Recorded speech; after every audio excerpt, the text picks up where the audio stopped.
The March lockdown threw schooling into disarray for several months. Lockdown homeschooling proved challenging for many who did not have access to internet.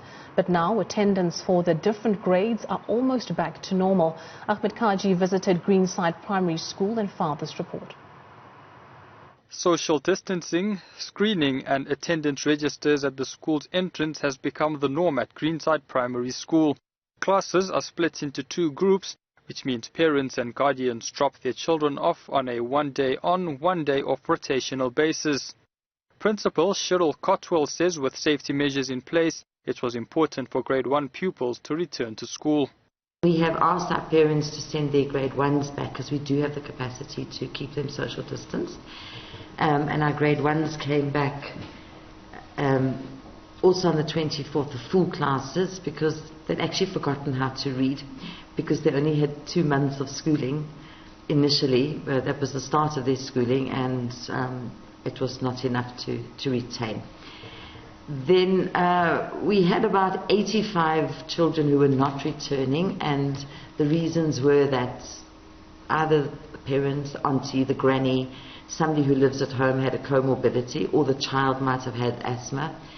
And at that time, about 40 children who did not return because their parents were still scared, the fear factor of contracting the virus. But slowly as the weeks have passed, those parents have started realizing it's safer, and so we're now down to about 43 children who are still doing what we call homeschooling or lockdown learning. She also explained the impact that rotational classes have on the pupils. And we find the children struggle to retain things, so we have to, if we teach it on a Monday, we might have to reteach partially on the Wednesday or the Friday before we can then get to a point of assessing to see how much they know. It seems to be taking longer for them to retain.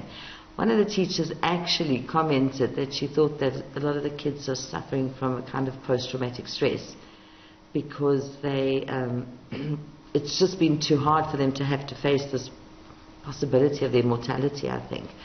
With some pupils still learning from home, Cotwell says reassuring parents, teachers and pupils have taken its toll on her.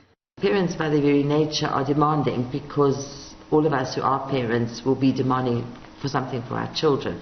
But they seem to wanted more. They wanted more reassurance, and it was fully understandable. But and then I had my staff also, needing reassurance that they weren't going to go home and take it home to their families, and feeling like they were almost like the doctors and nurses on the front line, facing the virus with having to deal with the kids in the classroom all day. So for those few months, I felt it really took a really great toll on me. I was very tired and very stressed, because it felt like everybody wanted a piece of you, and you had to offer a piece of you to everybody equally, staff, children, parents. The school will continue classes with appropriate safety measures to complete the amended curriculum. For Newsroom Africa on Channel 405, I'm Ahmed Kajee.